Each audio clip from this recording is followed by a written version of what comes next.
Welcome to the Teach Playbook. It is Sunday, October 4th. We went through all the 1 p.m. games for today. We went through all the 4 p.m. games for today. We even went over the 8:20 game for today, which is the Philadelphia Eagles at the San Francisco 49ers. Now we got to do the Monday night game. Uh, just to recap from the 1 p.m. to 4 p.m. games, I said the biggest upset of the week, I think at least, is going to be the Jacksonville Jaguars beating the Cincinnati Bengals. The biggest cover that I have, the biggest upset of a cover that I have, is the underdog Miami Dolphins covering against the Seattle Seahawks. Let's see how that one pans out. Now we got the Atlanta Falcons at the Green Bay Packers. The Green Bay Packers are a 6.5 point favorite. I like the Atlanta Falcons covering, and I'm going to give a whole bunch of statistics as I always do. But before I get into the stats, I just think that, for you to actually put your money on a Dan Quinn team, it's kind of, you got to have something better to do with your life, first of all, and you got to have something better to do with your money, second of all, because what Arthur Blank is the owner of the Atlanta Falcons. What he's shown is he just has incredible loyalty towards Dan Quinn. Anytime you blow a 28 to 3 point lead in a Super Bowl, and you continue to have your head coach. Even last year, they had high expectations. They did have a lot of injuries, granted, but I think they started out something like 1-7, like very embarrassing. And now they start out 0-3 again this year. The past two seasons that Dan Quinn has had have been very unadmirable, to say the least. And Dan Quinn's record all time is 43-40 as the Falcons head coach. So the last two seasons, it was a lot better than a little better than a 500 record than it is now. Aside from these last 2 years, because these last 2 years he's just been, not great at all.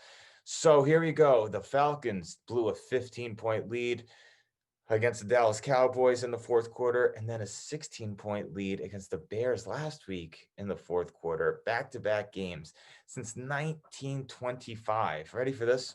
Since 1925, teams with a 14-plus point lead heading into the fourth quarter are 98.2%. That's how often they win, and the Falcons don't do it for 2 straight weeks. That's incredible. The Falcons lost 2 consecutive of those games. Like, how does that even happen?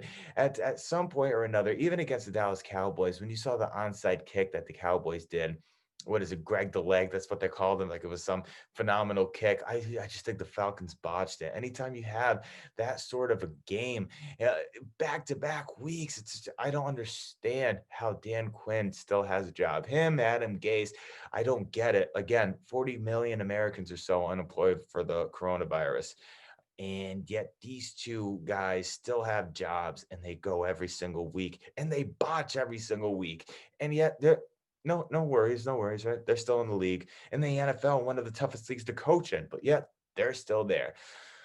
Let's get to stats of Matt Ryan. Matt Ryan has 7 touchdowns, 2 interceptions, a 62% completion percentage. Hey, he's not doing that bad. But here's what the thing is: he got picked last week when he was driving their team down the field against the Bears, and he gets intercepted. So that's a big time pick. You can't get picked off when the game is on the line. Matt Ryan, to me, Stafford's going to get brought up into this, but Matt Ryan to me falls in the category of the Matt Staffords, right? Matt Stafford, Matt Ryan, Kirk Cousins, Philip Rivers. They all post those numbers, but they all have the same gene in them. It's the loser gene. All of them are just losers. They put up all these good numbers. They have like these fourth quarter historic comebacks, like Kirk Cousins when he was on the Redskins, and I think it was against the Tampa Bay Buccaneers. They came back and he said, "You like that?" But at the end of the day, you're a loser. You have nothing to show for. You guys, they all have that same gene in them. that they can't beat these good teams. They can't take you to the destined land. They put up these great numbers, but at the end of the day, how many of them were garbage time touchdowns? How many of the yards were, in the first quarter where it barely even matters because you collapse anyways in the fourth quarter, Atlanta? They all have that sort of gene in them that they could be a good quarterback when they want to, but then when the game's on the line, you get something that you expect. You expect them to just fall flat and to ruin your mood, to ruin the game, to ruin the everything that you worked for. That's what's going to happen towards the end of the game. And it happens every single time. Matt Ryan, tell me not, right? Matt Ryan, Matt Stafford, Kirk Cousins, Philip Rivers. Again, Rivers is doing okay so far, but wait, when Rivers throws an interception compared to when he doesn't, the same thing with Matt Ryan when he throws an interception compared to when he doesn't, the records just assimilate beautifully and perfectly for, not throwing an interception and winning the game and then throwing an interception and losing the game. It's what they have. That's what they do. Trust me, I know that's what we do. So that Atlanta team is going into Green Bay, and I'm going to get to why I think the Atlanta Falcons are going to cover. But that Atlanta team heading into Green Bay, the Packers went from 7-point favorites and now down to 6.5. And ready for these stats for Green Bay? It's pretty impressive. The Packers have 122 total points through the first 3 games. It's the most all time during the first 3 game stretch. They're scoring an absurd 41 points a game, 40.8, but 41 is what it rounds to. Rodgers is the silent MVP of the league. I think Aaron Rodgers and Josh Allen are the two most silent ones. Everyone is saying that it's going to be Mahomes again. Russell Wilson. These are the guys that everyone puts on the pedestal. I love Aaron Rodgers and Josh Allen as the silent MVPs. Rodgers doesn't have an interception yet. He has 2 pick-sixes in his career. He has 2 pick-sixes in his career. I think Sam Darnold just had one last week against the Colts. It's like one of his first throws of the game, and Rhodes pick-sixed him to the house. I'm just saying, how do you have 2 in your entire career? It's absurd. It's unbelievable. The Packers rank first in points per game, second in yards per game, sixth in pass yards per game. Everything's in the top 10, just shy of the top 5. You even got their defense points everything statistically in their defense ranks in the top 15, which is still pretty good. The Packers are all around solid team, right? They're 16-14 all time against the Falcons. They're 11-4 at home against the Falcons. Most recent win that they had, the most recent game that they played, it was a 34-20 win in 2018, December 2018. The Packers won that game against the Falcons. I mean, everything points to taking the Packers, right?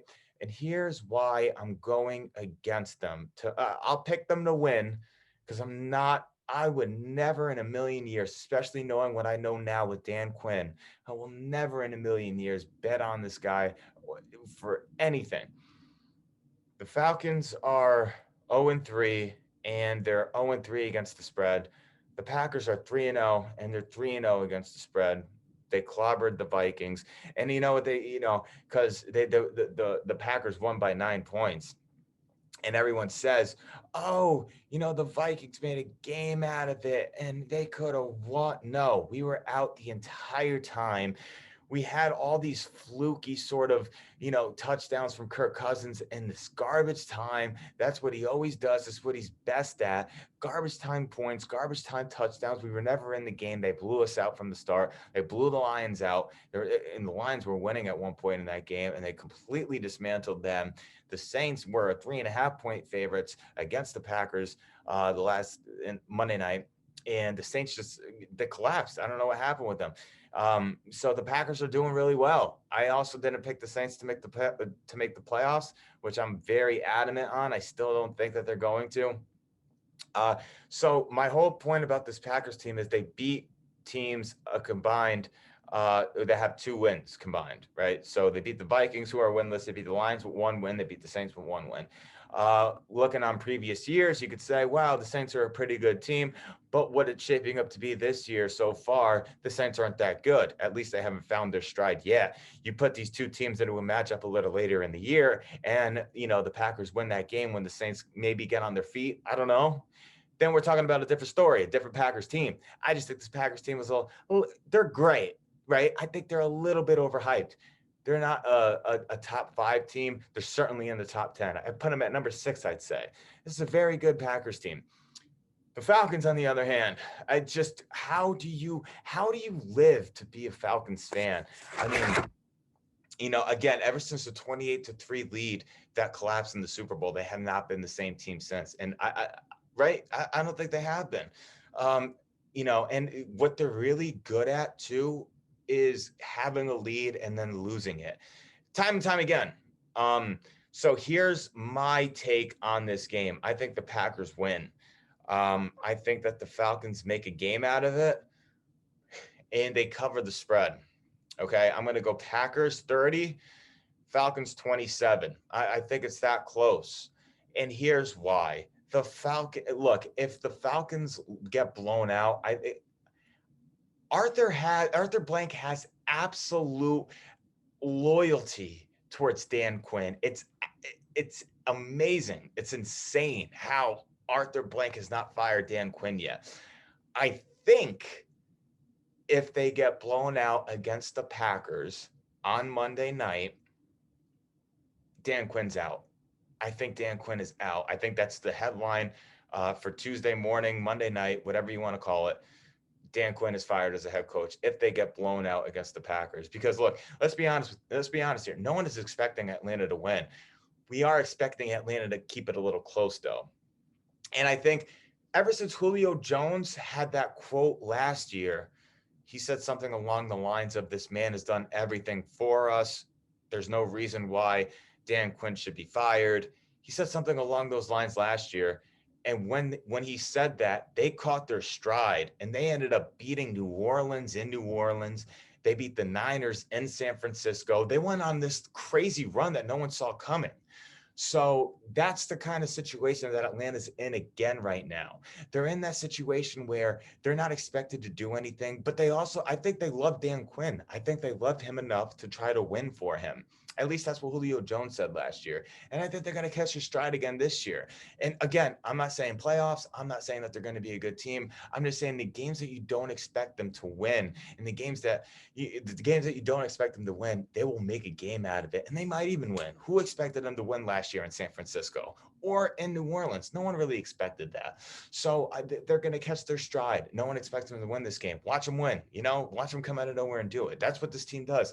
And when you expect them to win, they lose. They had a 15 and 16 point leads the past 2 games and they lost both. It's incredible how the way this team works. But because there's not going to be any pressure on Atlanta, that's why I'm taking them to cover against Green Bay. I think that they're going to be a very tough outing against the Packers. I don't want to pick against Green Bay because they are hot right now, but if I had to, I would take Atlanta with the spread. And watch out. If Atlanta wins this game, watch out, because then they'll be right there. Tampa Bay is probably going to win today, but they're going to be a game and a half out or so of first place in their division. That's my take on Monday Night Football, and I will be posting videos with my buddy, and his name is John Shea, for the Cheech and Chong podcast. He's going to be in North Carolina. We're going to be live streaming through Zoom, so you guys could tune in, and we're going to be posting the video online after that. We're going to be talking about Thursday Night Football and into Sunday night, all the way through Sunday night into Monday Night Football. All the games on the slate we're going to go through injuries, projections, standings, our standings preseason, where they stand now, et cetera, et cetera. It's going to be great. John Shea and I are going to go back to back, and it's going to be a great podcast. Tune in Tuesday night at 8 p.m. We will be here. Be there, be square. Thanks for tuning in, guys. I appreciate it. Like, subscribe, do what you got to do. Appreciate all the love I've been getting. You guys are great. And if you don't agree with me on anything, I love to hear comments from you guys. Let me know what you want to debate about. I'm all for it. Thanks for watching, guys.